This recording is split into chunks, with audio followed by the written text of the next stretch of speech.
Hi everyone. So this is a talk about a Python framework called Flask. Now before dig into details about what this framework is, let's go about what a framework is and why it is needed in general. So web framework is essential to make things easier for a developer. So nowadays, starting a website from scratch is simply not feasible because of lack of man hours and it is simply redundancy of code. So we have these powerful frameworks to handle a lot of things for us in the server building. So there are a lot of good frameworks that offer templating and good UI control, session management, database control, and other important things which do not have to be written all over again. So that is a very important factor in modern day dynamic web app development. So directly talking from the wiki, a web application framework is a software framework that is designed to support the development of dynamic web apps, web services, and web resources. So this is I'm quoting directly from the wiki. Now, while recording this video, this is being done by a phone as the webcam. So you may notice it as I'm not facing the screen directly. And the whole recording is being done on open source software, so there is no proprietary software which is in studio involved. So this is a VLC and I'm just screen capturing the whole thing.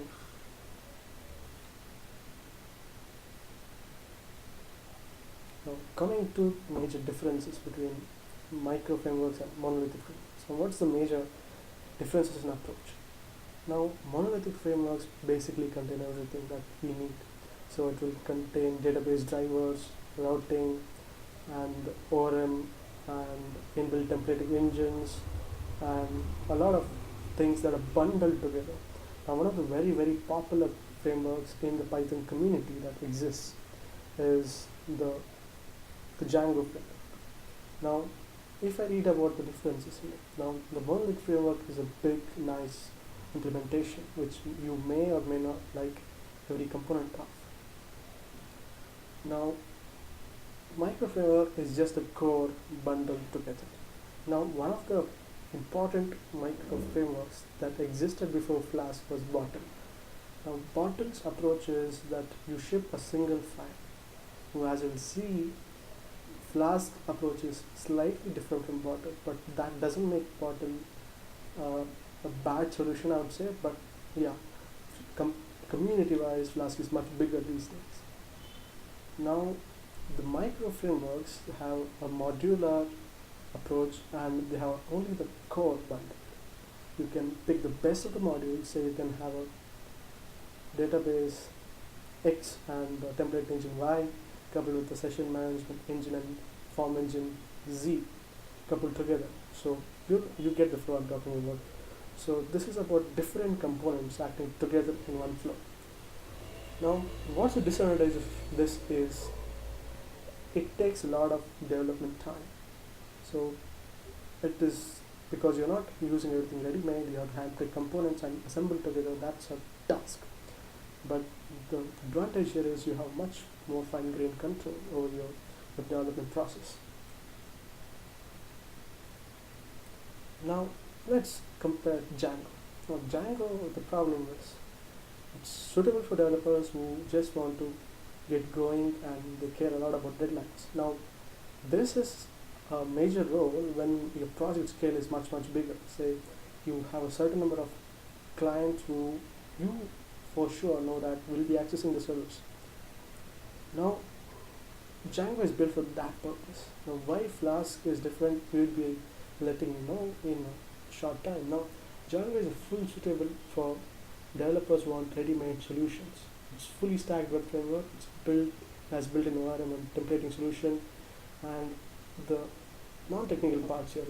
They have wonderful documentation, huge community support, and if you're a Python beginner and you don't want to dabble in actual development learning, Django is the path for you. And also an added bonus is that it's pretty easy get to get people who actually know Django because Flask is sort of new to the game.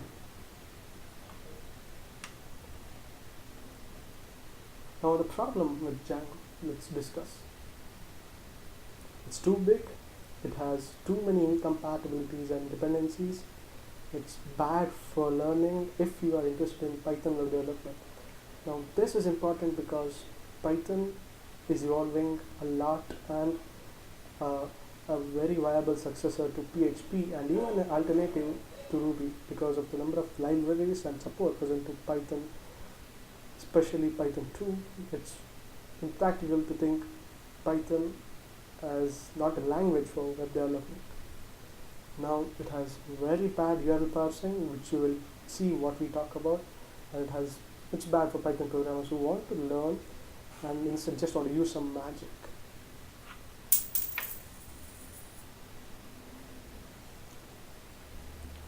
Now, what about Flask? Flask is a Python microframework with a do-it-yourself approach. Now, Flask was created by Amin Gonasher, and Flask is inspired by Synacar, which is a similar Ruby library which was intended to create web apps with minimal effort. Now, originally Flask was created as an April Fool joke, but it evolved a lot from there, and it's one of the best frameworks available.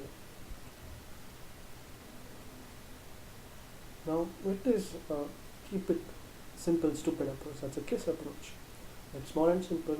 It imports only what's needed, and you branch out in Flask. That is, you have certain components, and as and when you need some stuff, you get it from third-party and official Flask modules. So you have a lot of module support for Flask. You can import Flask WTF, that is Flask form support. You can have Flask templating. You can have Flask database connections, and a lot more. Now, if you look at internals of Flask, it's a minimal core at just 800 lines. So the whole server itself, if you look at the open source code, it's just around 800 lines, which is spectacularly minimal for such a huge server infrastructure. Now, it is extensible like anything because there are a lot of the official approaches to use extensions as you go, and it uses WebZig for gateway routing, as we will see in the code in the very next slides. It provides HTTP request and response, and also URL routing. Now, Flask uses Jinja 2 template engine, which is you generate your HTML using Jinja, and you don't hard code every page. So this is a very useful approach if you want to build your web app UI along with the server itself. Now, this may not be suitable to people like me who like to couple a GUI framework with a client-side MVC, but still Jinja 2 is very good to have. Now, how do you install Flask?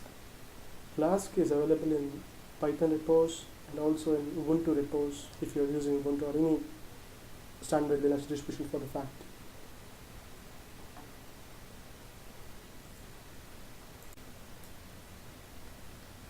So we are into installing Python Flask on Linux distribution. We do it by just typing sudo apt-get install Python Flask or sudo pip install Flask, which is a better way because pip is it refers the py.org repository to install the packages, so it's more up to date and chances that it's always better compared to Ubuntu version. So what you can see, this command right here, this is what I prefer, but it depends purely upon you. Now, how do we run this up? Let's get started. Now, basically,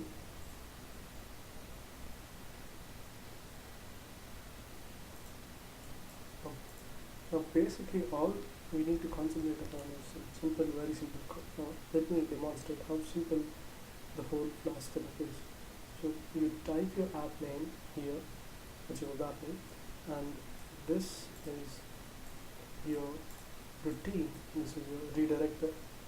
So this is your index of the website, right? And in this, upon when you launch the server to this index, you'll be running this simple method, as simple as that. Trust me. Now let's run this. So I'm already running a server. Let me just terminate the server for you. Now, so let's see the code.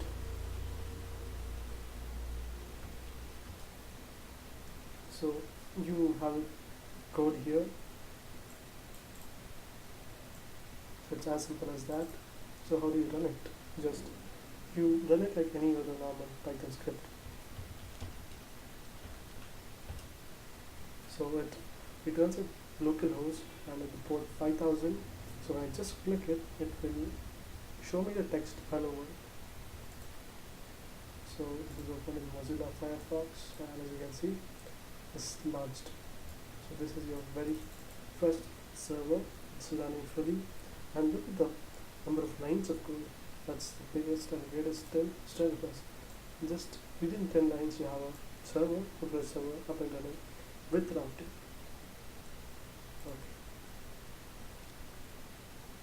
Now, why do we need Flask debugger? Flask debugger is when you are in development. It's extremely useful. The thing is, if you have the Flask debugger on, you will see all the debug messages and whatever that goes wrong when you're running your web app.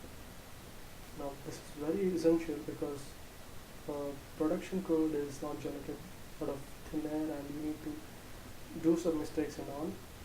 So how do you start this debugger? This is debug is equal to true. You just add this ordinary method, that is here. If I run debug is equal to true, say debug is equal to true, so I need to reload my server. So sorry for that.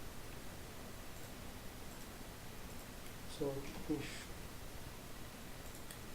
shut it and start it. So as you can see, I'm running with a reload. Now why is it important? So every time you make a small change, you do not have to reload the entire server from scratch.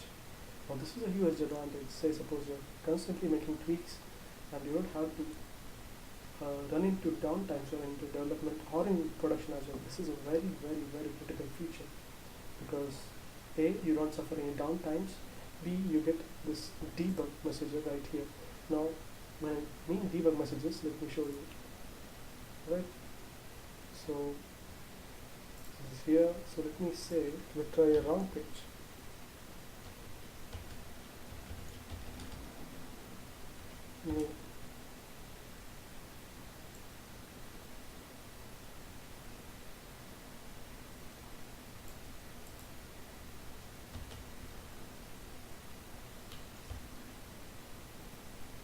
Alright.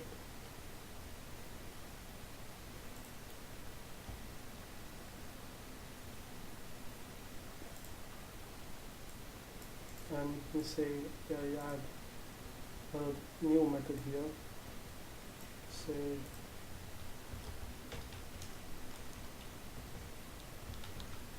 indexer, which is a tier, and I just add testing.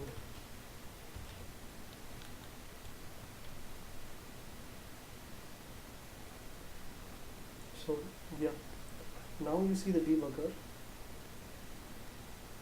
Now how did it run the debug exactly?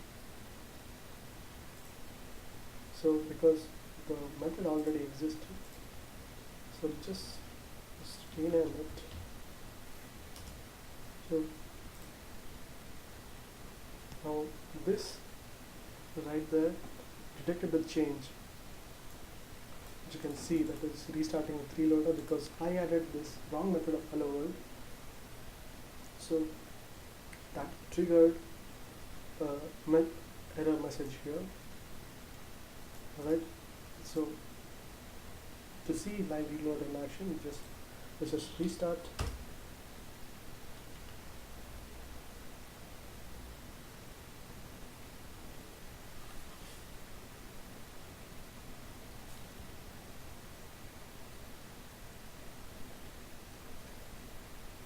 Save it here.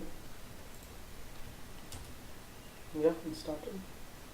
Has live reload enable now.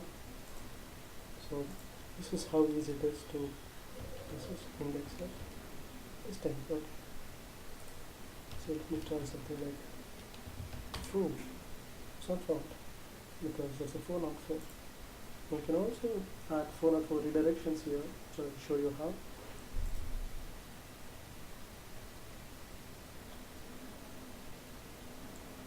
This is how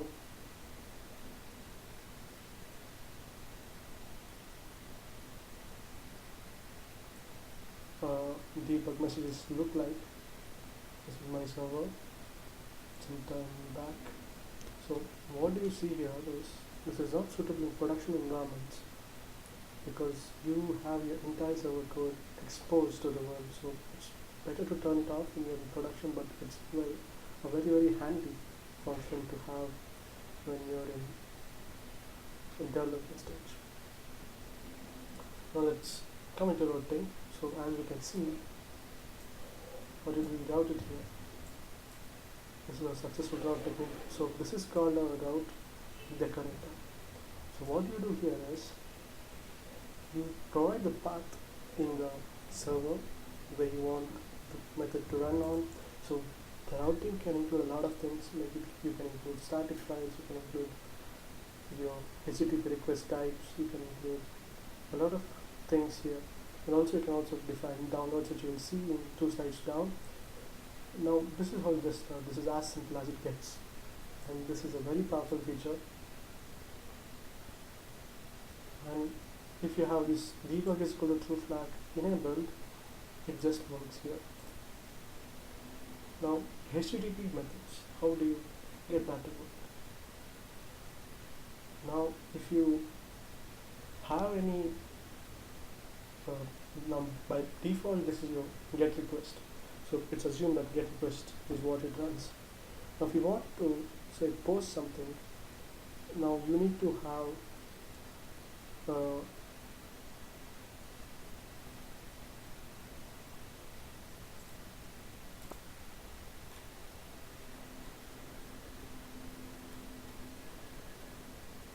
so you can just add argument here, that is methods get a post.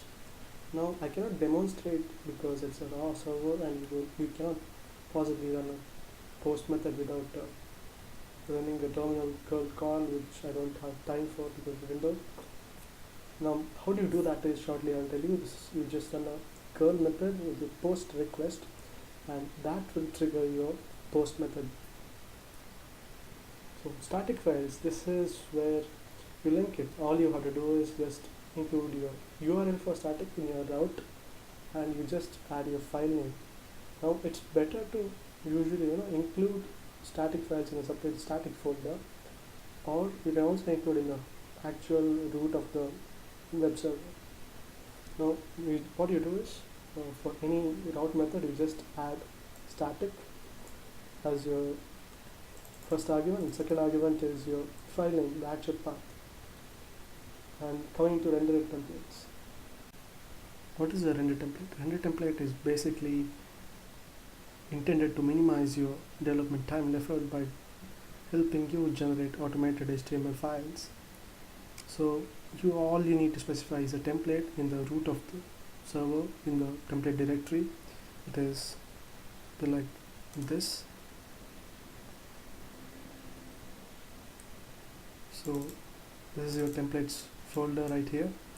So all you need to have is your template in this directory, and we use that template as this format, that is your template and template path, which is your template folder by default, and the parameter that you pass.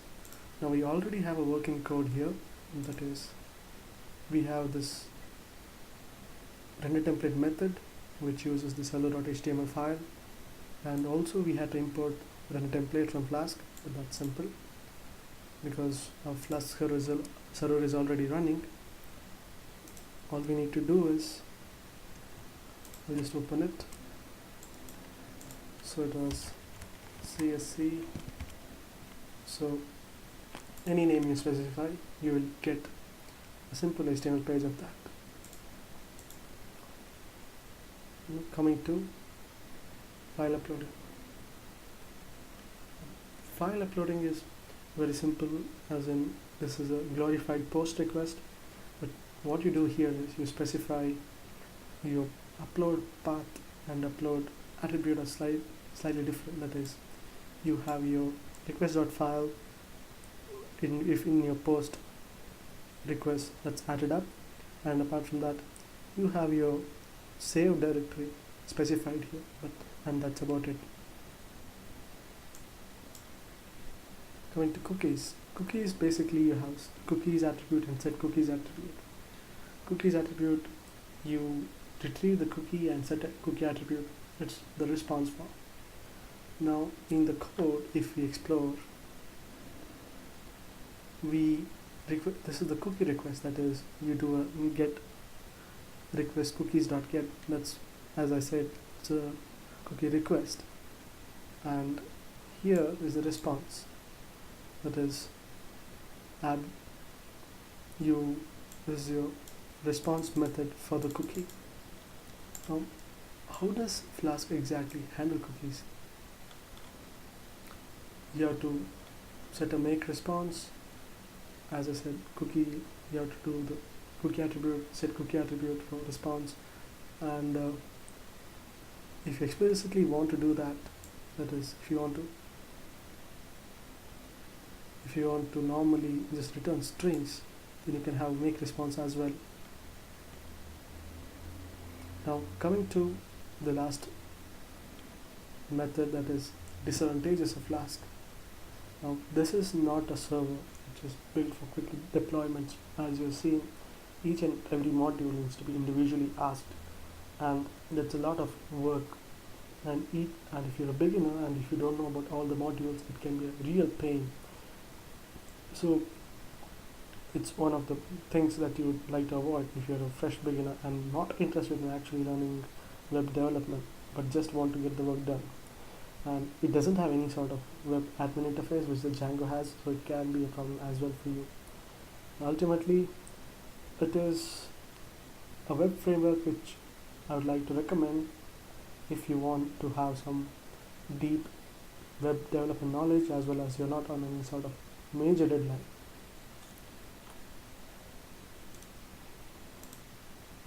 Now, coming to the example part, as promised in the PPT, this is a simple sensor framework for the web. It's being developed. So as you can see, various HTTP requests and response are being handled. That is, here I have a phone auto response, and here I have a invalid entry response for the sensor if the sensor is not existing in the framework. And here are the methods how I put my, I have a put request and a get request for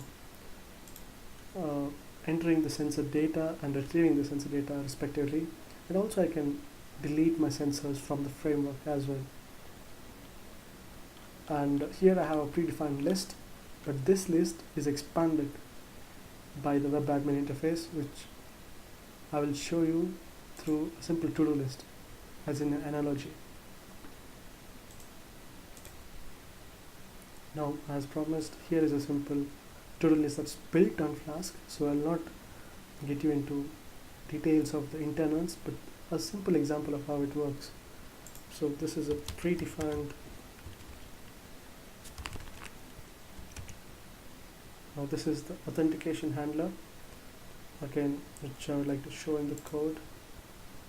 So this is your authentication handler. That is, we use a basic HTTP authentication. That is, we have predefined password and username, and this is extremely similar to how our sensor framework works. It's very similar get and post request, which you would know of, and this is the put method that's marking a task as done or not done, and progress changer, etc. So a simple example of how it works, that is, I can delete a task, I can edit a task,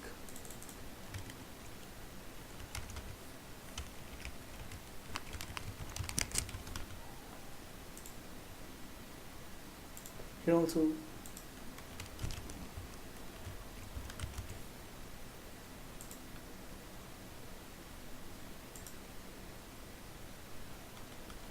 and you can just appreciate the fact that how cleanly the entire code base is. This is all within some 100 lines of code that we have developed a simple to-do list, and that's about it. I hope that you appreciated the power of Flask and you would like to leverage it in your upcoming web apps. Thank you.